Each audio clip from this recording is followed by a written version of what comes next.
Okay. I am Geraldine Wagasback Rizzuto. And I am Tom Rizzuto. How long have you been members of this parish? And we have been members of this parish since the inception of this parish. We've been married 58 years. And at the beginning of this parish, we were living over in Congress Garden Apartments and heard about this parish beginning. So we joined here. It's terrific. So, how did you meet? I was a TA in the math department at LSU, and Geraldine was taking trig at the time, and I was her teaching assistant on Saturdays that could answer any questions that the students wanted.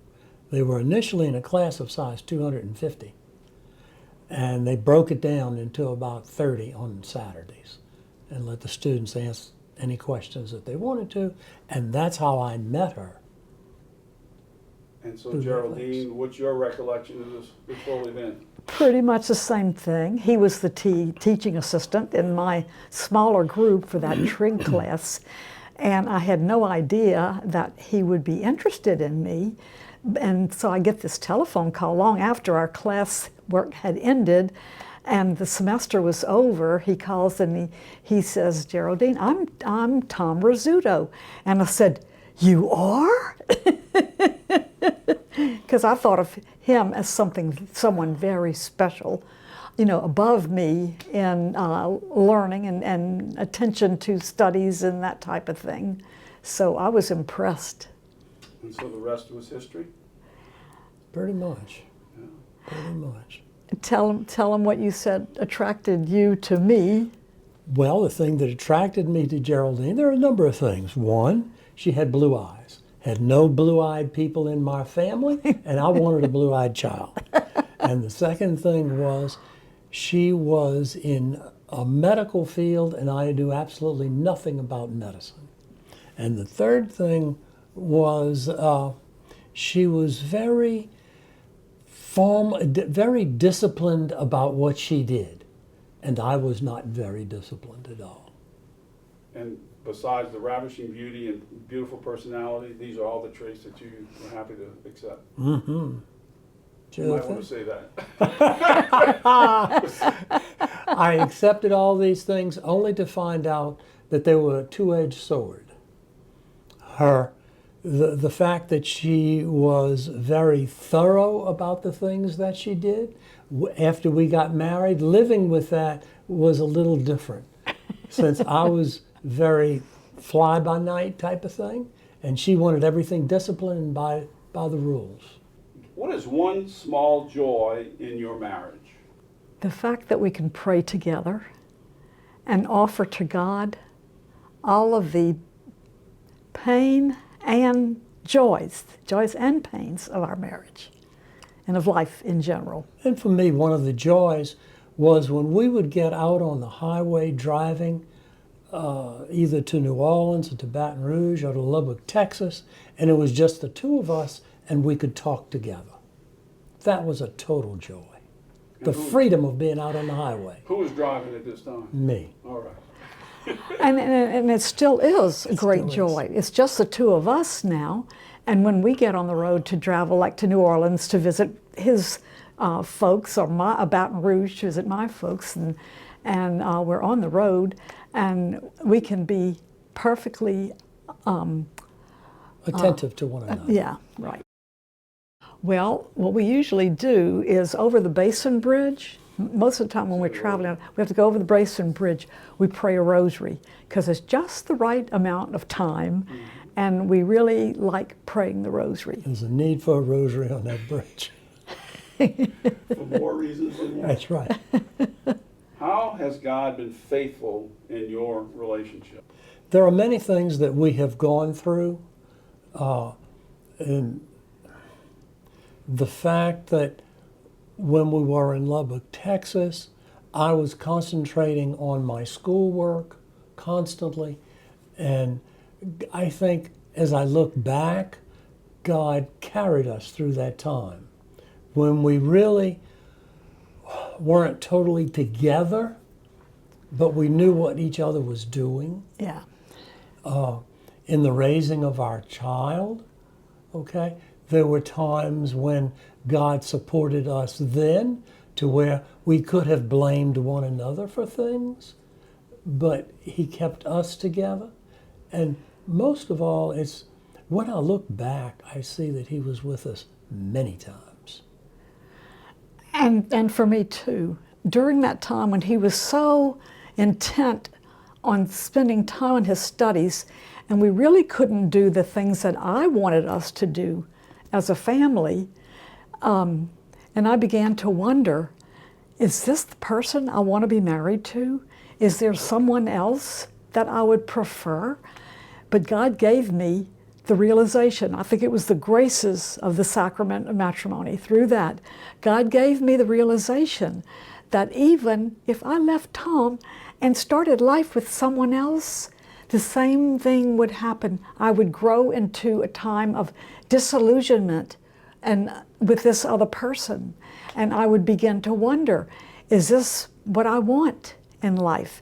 And so it gave me the realization that I wanted to stay committed, married to Tom. I realized he's a wonderful person, and I did not want to lose that. Even though he couldn't spend all the time that I wanted us to spend together, having fun and doing things like going on picnics and whatever, because he was studying all the time, working on that degree in statistics and math and all of that. But God gave me the graces to realize that no, I didn't want to try to start all over with anybody else. This is. And God placed in our paths many different programs for us to attend to that benefited our relationship. After we had been married for about 10 years, we were introduced to marriage encounter, and I fought it tooth and nail, but it turned out to be the best thing for me. The lesson I learned from that was not to look at what I was getting out of our marriage, but what was I putting into it. Yeah, you know that phrase, the more you give, the more you get. The more you laugh, the less you fret. The more you give abundantly, the more you receive abundantly. And what happened to me at that time also had to do with the fact that faith-wise, I didn't have the faith that I really needed. And coming away from that, I realized that I didn't have the faith that I wanted, but that I could ask for it. Mm. And then I figured out that through that also that God was love, and that I could ask Him to help me with the love that I needed. Excellent. Yeah, I think that was a really good point to make for this video, for people to watch. Yeah.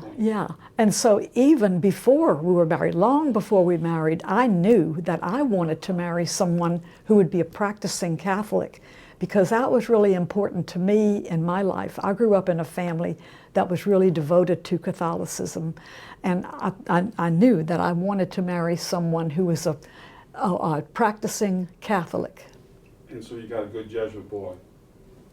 And so what? Yes. And she's tried to make me Catholic ever since. But and believe it or not, we get involved in almost every teaching, every program that's presented to us in our parish and our diocese, and we love all that. We've done scripture studies and whatever, and really enjoyed doing that together. You all have been a blessing to the parish, for sure. Mm-hmm. So what message would you share with young couples today? You already shared a pretty good message in this last question, but what message would you share? One of the things that came to mind is that so many of us, when we decide to marry, we're spending so much time on that wedding day. You know, we want that wedding to be a memorable experience. So we spend time and time and time preparing for getting the dress, the flowers, the reception. So much time is spent on that, but not as much time on our relationship with each other.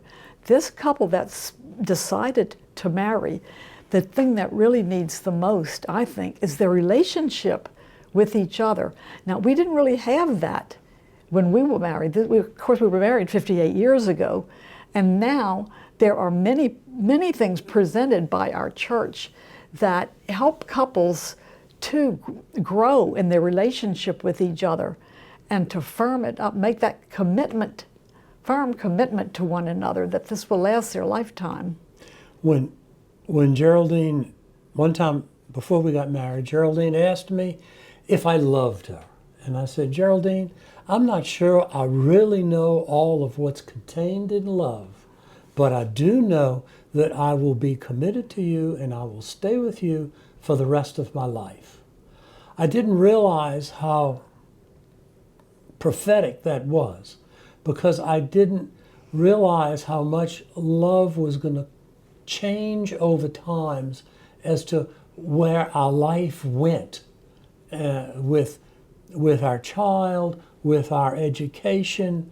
We had just bought a home and it looked like I was going to lose my job, and my ego, if you will, tanked, and it was Geraldine that kept me together at that time. To let her love me in the way she felt comfortable loving me and not loving me the way I might want it. So marriage to me is a lesson in love and how to love, because you never know what you're going to run up against until it happens. And then you need that commitment that you're going to be with one another through it all. And I would love for every couple that's going to be married, every couple that's married, becomes married, that they realize that what they have today is probably going to change in some ways. What they love in their partner right now may become like a two-edged sword, may become something that drives them crazy. Like you said, I was such a studious person, and after we were married, you realize that I could put my whole self into other things like sewing and cooking and all that kind of stuff, and not give as much attention to you. Well, every couple that marries, I think, learn after a period of time that there are things that they really don't care for in that person. They would love to change them, but no, to love them as they are, to make a decision to love that person no matter what. And also to realize that there are issues in their relationship that they're going to have to live with for the rest of their life, and they're not going to change. And the quality of their life together is going to be how they live with those issues. And it's only in those issues that they're going to have to turn to God, because they cannot control one another. Yeah, yes. And then another thing, too, that God presented to me at one time in our marriage was that when we have arguments, then I should ask myself, God, what are you calling me to learn? He's seeing things differently from the way I see them. So what am I to do? And God told me, what you want to do is try to put yourself in his shoes, see things through his eyes, because there's more to learn there. And for young couples to look for that one issue, you know it's there, and it may be more than one, that's going to give you trouble the rest of your marriage. You may think you're going to solve it and it's going to go away, but it's not.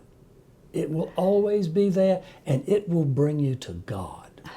It kind of gnaws at you all throughout your marriage. But if you recognize it and know that it's there, and you decide you're handling it, then, and ask God.